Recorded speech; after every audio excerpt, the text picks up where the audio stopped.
शांति। हाणे असां 2 मिंट बाबा खे याद कंदासीं। मां आत्मा विच में वेठी आहियां। पंहिंजे खे शरीर खां न्यारी आत्मा अलॻि सम्झो। हाणे मां आत्मा पंहिंजे बाप परम पिता परमात्मा खे याद थी करां।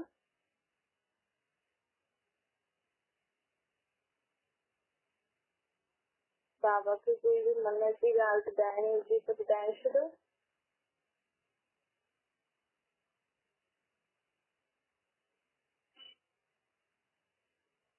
हाणे असां बाबा जा महावाक्य ॿुधो। अॼु निराकार परमात्मा ब्रह्मा जे तन द्वारा चए थो, मिठे मिठे वार बाबा चए थो कि हाणे मां नई दुनिया ठाहिण आहियां। नई दुनिया जे लाइ पंहिंजी तकदीर ठाहिणी हुजे त ठाहे। कीअं ठाहियो? मुंहिंजी मत ते हली करे। बाबा चए थो, गीता में बि आहे न, मन मना भव। असां पंहिंजे खे आत्मा सम्झंदासीं ऐं परमात्मा खे निराकार रूप में जॾहिं यादि कंदासीं न, त असांजी आत्मा में परमात्मा द्वारा वर्ष प्राप्त थींदो वेंदो। जेसिताईं असां ख़ुद खे आत्मा न सम्झंदासीं, परमात्मा खे निराकार रूप में न यादि कंदासीं न, भॻवान खे, तेसिताईं असांखे भॻवान असांखे कहिड़ी मत थो ॾे, छा वरितो ॾींदो, उहो असांखे सम्झ में ई न ईंदो। छोकी दुनिया में माण्हू भॻवान खे यादि करे थो, लेकिन दुनिया में त बि सुख शांति छो नथो थिए? जबकि सुख जो सागर आहे, भॻवान सुख जो सागर आहे ऐं हुनखे पूरी दुनिया यादि थी करे, त दुनिया में कॾहिं दुख थियण ई न खपे न। मतलब कि असां जे तरीक़े सां भॻवान खे यादि करूं था हुन सुख जे सागर खे, वो तरीक़ो ठीक न आहे, कंहिंजो बि ठीक न आहे। तॾहिं त चईंदा आहिनि न, तुंहिंजी घटि मत तूं ई ॼाणे, ख़ुदि ई अची करे पंहिंजो परिचय ॾींदो। ऐं माण्हू भक्ति में चवनि बि था कि ये भक्ति करे करे हुन खां पोइ असांखे भॻवानु मिलंदो। ये भक्ति भॻवान सां मिलण जो रास्तो आहे। मतलब अञा ताईं न माण्हू सुख जे सागर भॻवान सां मिलिया ई न आहे।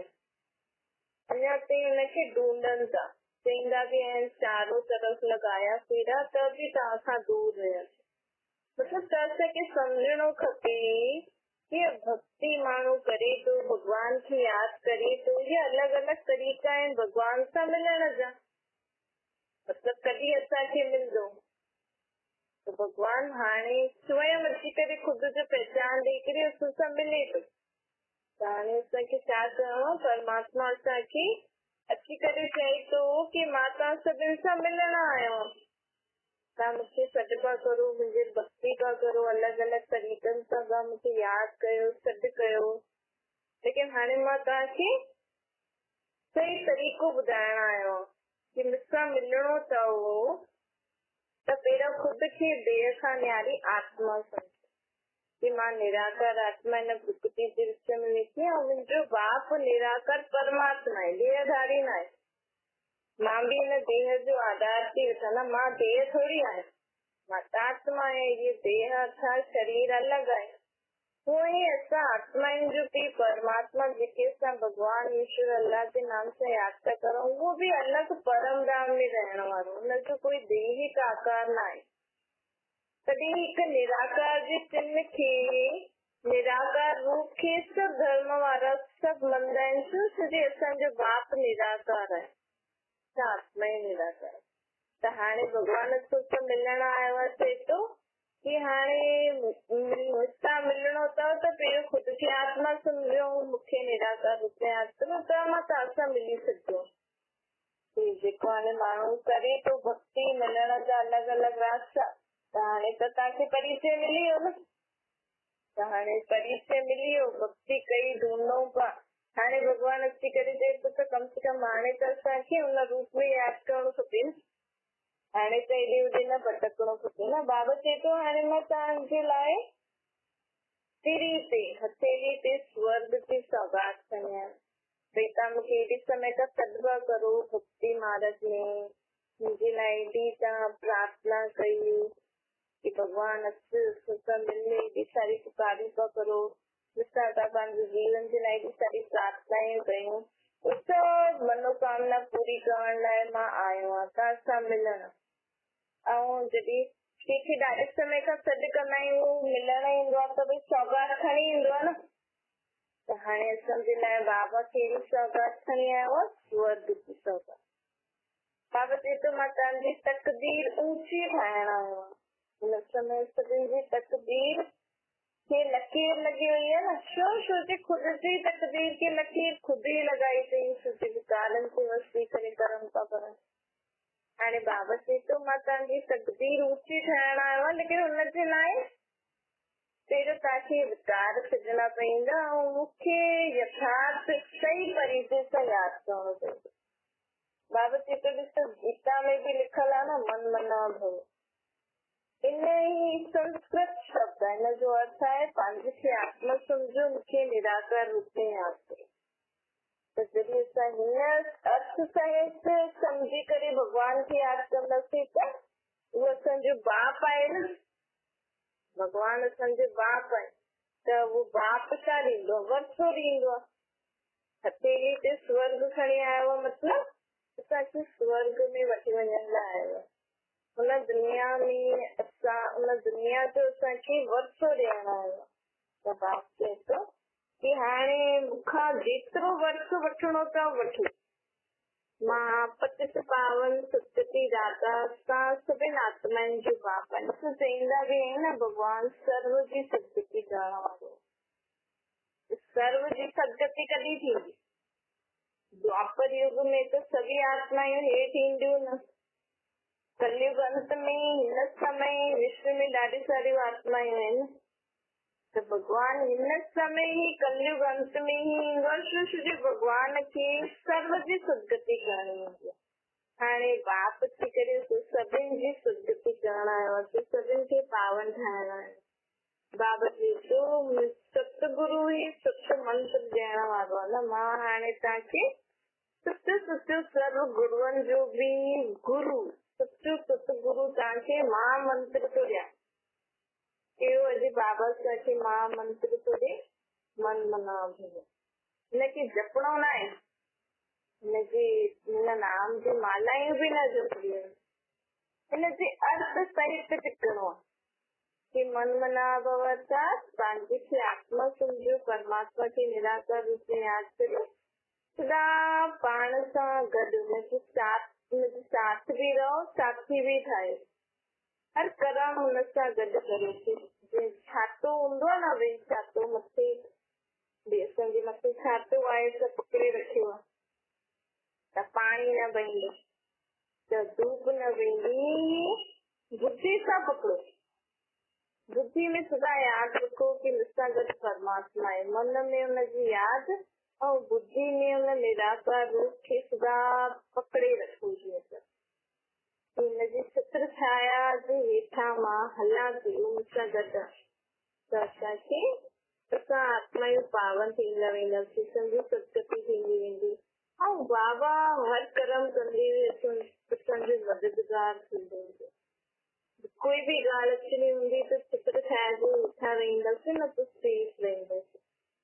बेहद जो बाप हाणे हिन दुनिया में आयो आहे, उहो बि निराकार। इहो बि चईंदा आहिनि न भक्ति में, तूं रूप बदिली करे अच, छोकी हुनजो निराकार रूप आहे न, त हेठि ईंदो त भई हेठि त सभिनि आत्माउनि वटि पंहिंजो पंहिंजो शरीर आहे न।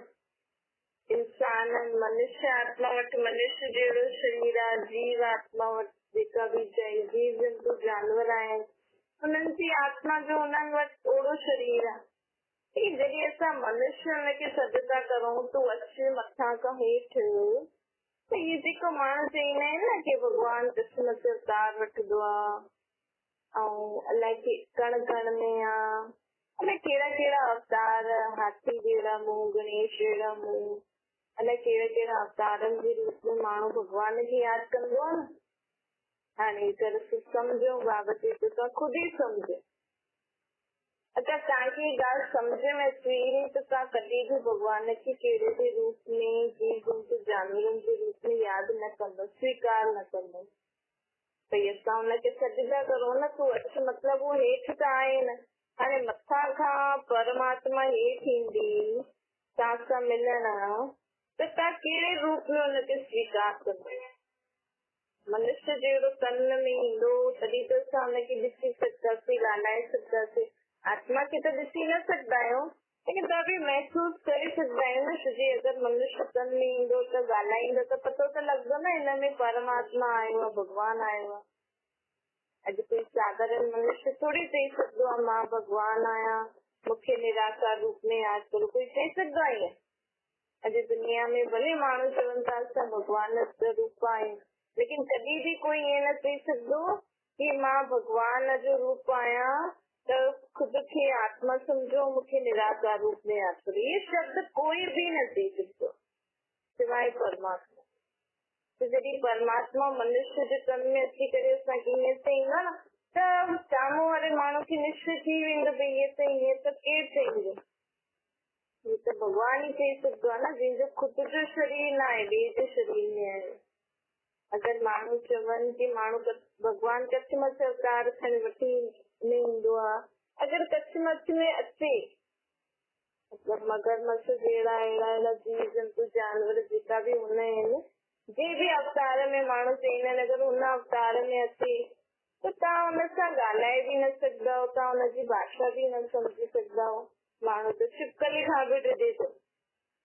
सांप जे अवतार में, मगरमच्छ जे अवतार में भॻवानु अचे त तव्हां हुनखे घर में विहारंदव छा? तव्हां हुनजे साम्हूं वेही सघंदा आहियो? माण्हू कीड़े मकोड़नि ताईं हुननि खे मारे थो, अगरि भॻवानु कण कण में कीड़े मकोड़नि जे रूप में अचे त तव्हां हुन कीड़े मकोड़नि खे घर में विहारंदव? सम्झी सघंदा हिन में भॻवानु आयो आहे? त बाबा इहे असांखे सम्झ ॾियण आयो, छोकी माण्हू भटकल आहे न।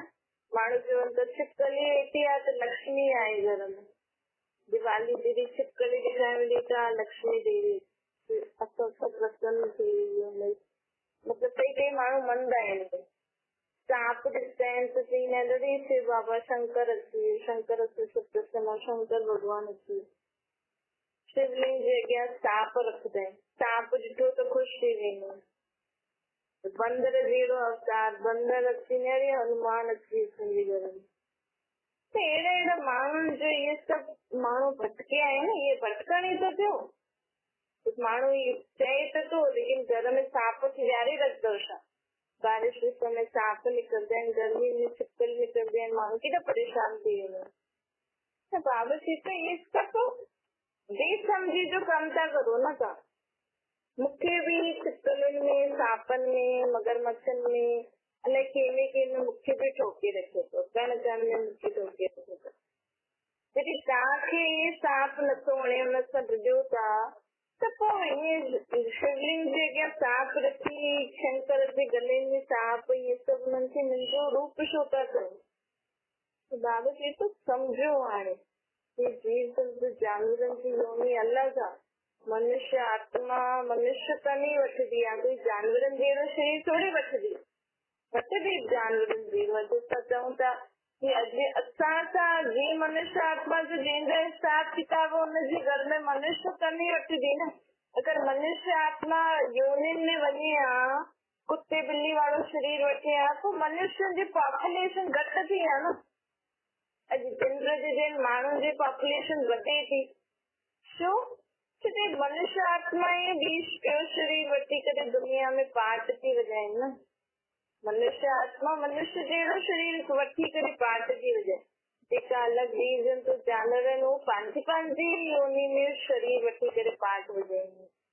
हर हिकु आत्मा जो पंहिंजो पंहिंजो पार्ट आहे। ऐं माण्हू भॻवान खे माण्हू था यादि करनि न। मनुष्य आत्मा दुखी आहे त भॻवान खे उहो ई थी यादि करे न। कोई मगरमच्छ, छिपकलियूं, सांप आदि थोड़े मंदिर ठाहे वेही करे भॻवान खे यादि था करो त भॻवानु हुननि जो अवतार थी सघे। मनुष्य आत्मा ई यादि थी करे त भॻवान बि मनुष्य आत्माउनि जे लाइ ईंदो हेठि, त मनुष्य तन में ईंदो न। त भॻवान बि हाणे चए थो कि मां हिन साधारण ॿुढे तन में ई आयो आहियां तव्हां सां मिलण, तव्हांखे हीअ ॻाल्हि ॿुधाइण कि हाणे जीअं बि तव्हां मूंखे यादि करो पिया अञा ताईं, वो चलो तव्हां बि सम्झी त जीअं बि यादि कयो त हाणे मां तव्हांखे सम्झ ॾियणा आहे कि अगरि तव्हांखे सुख खपे, अगरि तव्हांखे पंहिंजे जीवन में सुख शांति शक्तियूं गुण कुछ भी खपे सम्झ त मूंखे निराकार रूप में यादि करो। और तव्हांजो मुंहिंजो संबंध छा आहे? पीउ, मतलब तव्हां मुंहिंजा ॿार आहियो त असांजा ॿ पीउ आहिनि। हिकु त शरीर जेके ॾेई ॾिनो हुन आत्मा पीउ जो पाठ हुजंदी, असांजो असली पीउ सदा जो जेको असांजो पीउ आहे। छो जी हर जन्म में असांखे अलॻि अलॻि शरीर में मिलनि त हर जन्म में देह जो पीउ त बदिलियो न, त उहो त टेम्पररी थी वियो न, लेकिन परमानेंट पीउ असांजो केरु आहे? उहो निराकार परमात्मा। आत्मा त न बदिली न। तव्हां हाणे जे शरीर में आहियो, पंहिंजे पिछले जन्म में तव्हां ही आत्मा ॿिए शरीर में हूंदव न, उहा ई आत्मा हाणे हिन शरीर में आहे। आत्मा त न बदिली न, उहे आत्मा जो बि परमात्मा बि न बदलंदो। त असांजो असली पीउ उहो आहे परमात्मा। इन करे बि दुख में बि देह जा माउ पीउ बि चईंदा आहिनि हुन भॻवान खे यादि कयो, छो कि देह जा माउ पीउ असांजी आत्मा खे जेको दुख थो थिए न हुनखे दूर न करे सघे। अॼु माण्हू छो ॿारनि खे बि बचपन में थिए तो भॻवान खे यादि करो, चलो ॿार नथो करे लेकिन ॿार खे दुख आहे त बि उहो देह जा माउ पीउ बि भॻवान खे ई था चवनि। त आत्मा खे जेको दुख थिए थो हुनजो पीउ परमात्मा ई दूर करे सघंदो। त असली बात त उहो आहे न असांजो। त बाबा चए थो कि हाणे पंहिंजे ॿ पीअनि खे सदा यादि रखो, भई मुंहिंजे देह जो पीउ अलॻि आहे, मां आत्मा जो पीउ परमात्मा अलॻि आहे। त जीअं तव्हां पंहिंजे देह जे पीउ जो चयो था वञो, उन्हनि जे चए ते हलो था, उन्हनि सां ॻाल्हायो था, उथो था, वियो था, खाओ था, पीओ था, पोइ पंहिंजे असली पीउ परमात्मा खे बि सदा पाण सां गॾु रखणो अथव। रोज़ सुबुह जो उथी करे फिर पंहिंजे खे आत्मा सम्झी करे परमात्मा पीउ खे यादि करणो। हुननि खे नमस्ते, गुड मॉर्निंग पाण चईंदा आहिनि।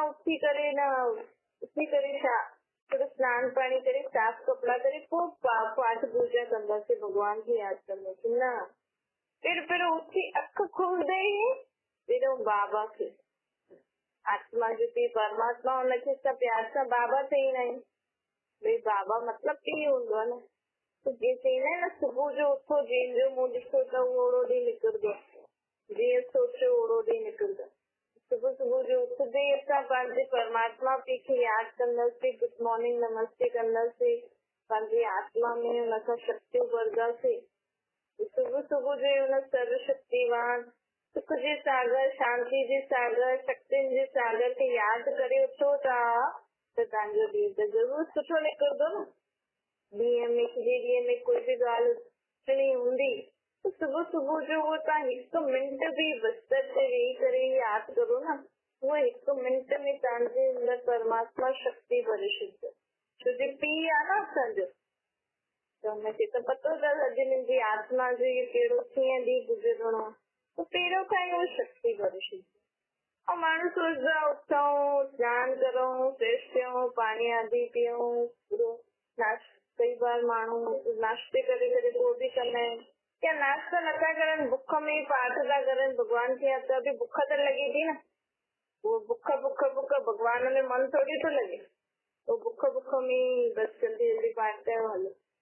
सुबुह जो हिकु मिंट ई असां शांति सां यादि करे उथूं त उहो हिकु बाबा त चए थो हिकु सेकेंड बि मूंखे यादि कंदव न तो बि तव्हांजी आत्मा में इलाही शक्ति वधी वेंदी आहे। हिकु मिंट त परे, माण्हू त कलाक पाठ था करनि। बाबा चए थो तव्हां त हिकु मिंट बि ख़ुदि खे आत्मा सम्झी करे मूंखे निराकार रूप में यादि करो न, हिकु मिंट बि, हिकु सेकेंड बि, त बि तव्हां में इलाही शक्ति वधी वेंदी आहे। आत्मा जे जन्म जन्मांतर जा पापनि सां आत्मा मुक्त थी चुकी आहे, क्योंकि हुनमें त ॾाढी शक्ति आहे।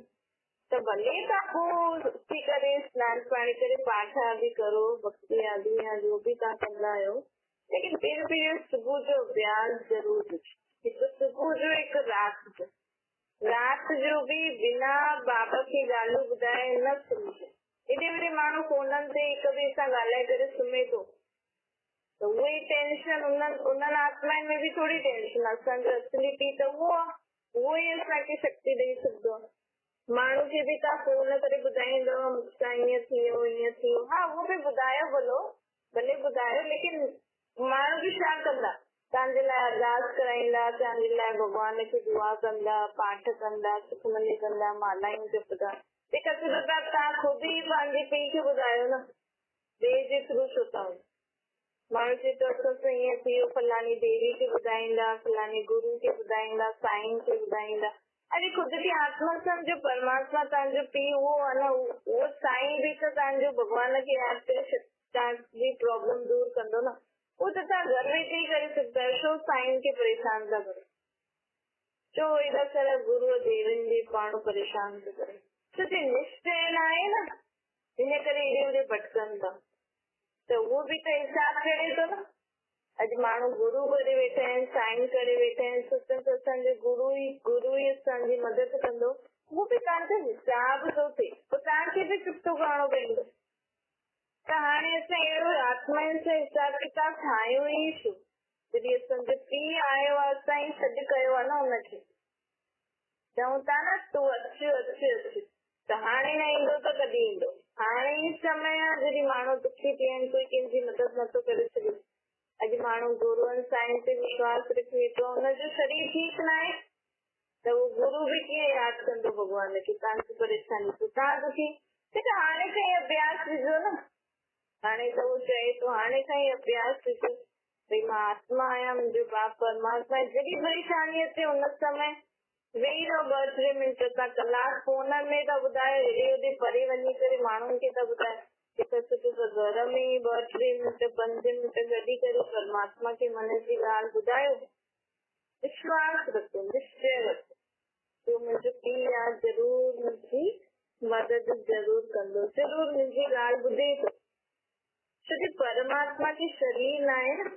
बाबा छो थो चए घड़ी घड़ी पंहिंजे पाण खे आत्मा सम्झो, मूंखे निराकार रूप में करो, छोकी जेतिरो असां मन सां बाबा खे हर ॻाल्हि ॿुधाईंदा त मन जी आवाज़ परमात्मा ताईं पहुचंदी आहे। अॼु जेका बि माण्हू संत सन्यासी जेका साईं गुरू ठही वेठा आहिनि, उहे छा कंदा आहिनि, उन्हनि खे तव्हां पंहिंजी परेशानी ॿुधाईंदा, उहो बि एकांत में वेही करे भॻवान खे यादि कंदा आहिनि, तव्हांजी ॻाल्हि खे ॿुधाईंदा आहिनि, शक्ति वठंदा आहिनि, उहो त तव्हां ई करे सघंदा आहियो न, छो तव्हां उन्हनि खे परेशान करो, छो तव्हां उन्हनि खे परेशान बि था करो, एॾो ख़र्चो बि था करो। तव्हां ई हुनजे मथां विश्वास रखो न, पंहिंजे परमात्मा सतगुरू जे मथां, उनखे ॿुधायो मन जी सभु ॻाल्हियूं, कीअं न कयूं, हिक जे मथां विश्वास हूंदो न त कमु जल्दी थी वेंदो।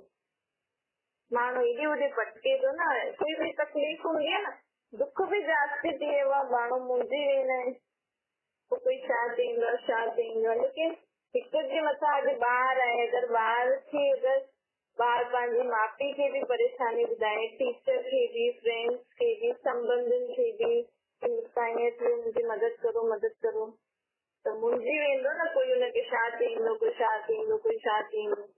ऐं इहे ई माउ पीउ जे मथां ई विश्वास रखंदो त जल्दी हुनजी ॻाल्हि ठीकु थी वेंदी न। हीअं असांजो असली पीउ उहो निराकार परमात्मा, हुनजे मथां विश्वास रखो, हाणे हेॾे होॾे भटको न, त तव्हांजे जीवन में जल्दी सुख शांति थींदी। अच्छा मीठे सिकले जे ॿारनि प्रति माता पिता बाप दादा जो यादि प्यारो गुड मॉर्निंग, रूहानी बाप जे सभई रूहानी ॿारनि खे नमस्ते। असांजी बि रूहानी माता पिता बाप दादा खे यादि प्यार गुड मॉर्निंग और नमस्ते वरदान आहे। पवित्रता की रॉयल्टी द्वारा सदा हर्षित रहण वारा हर्षित मुख था। बाबा चए थो पवित्रता जी रॉयल्टी, मतलब कई माण्हू चईंदा आहिनि न इहे ॾाढे वॾे घर जो आहे, ॾाढो रॉयल आहे, ईअं ॾिसंदा आहिनि, लेकिन असली रॉयल्टी वॾोपन छा थींदो आहे, अगरि असांजी सोच बोल कर्मनि में शुद्धता हुजे, असांजी सोच सभिनि जे लाइ सुठी, असांजा बोल सदा शुभकामना वारा, असांजे कर्मनि द्वारा माण्हुनि खे गुणनि जो दान मिले, इहे थींदे सभिनि खां वॾी रॉयल्टी, हिनखे चइबो आहे पवित्रता जी रॉयल्टी। सपने में बि कंहिंजे लाइ बुरो वीचार न अचे, सपने में बि हिन में असां बुरो कयो अथई, ईअं थियो हूअं थियो, तॾहिं असांखे बाबा चईंदो तव्हां में पवित्रता जी रॉयल्टी अथव। अहिड़ी आत्मा जो सदा सभिनि जे लाइ सुठो सोचदी आहे, सुठो ॻाल्हाईंदी आहे, सुठो कर्म कंदी आहे न, उहा सदा ख़ुशि रहंदी आहे। छो जे मन में कोई बुरो वीचार आहे न, कोई दुख जो वीचार आहे न, कोई बोझ आहे न, मन में सदा सभु कुझु सुठो ई सुठो सोची त मन जी ख़ुशी चहिरे ते झलकदी आहे न। ॾिसो अॼु माण्हू मन सां ख़ुशि हूंदो न, भले हुन वटि कुझु बि धन संपत्ति न हुजे, दाल रोटी खाईंदो हुजे, लेकिन मन जी ख़ुशी चहिरे ते ॾेखारींदी आहे, ॾेखारण में ॾींदी आहे न, त माण्हुनि खे लॻंदो आहे इहे ॾाढा सुखी आहिनि। त उहो बाबा चाहींदो आहे असांखे। बाबा चवंदो आहे अहिड़ी आत्मा जो सदा सभिनि जे लाइ सुठो सोचदी आहे न, हुनजी ख़ुशी कॾहिं घटि ज्यादा न थींदी, सदा हिकु रस रहंदी आहे, उहो वधंदी वेंदी। हुननि जे अंदरि ॿियो ॿाहिरि ॿियो न हूंदो।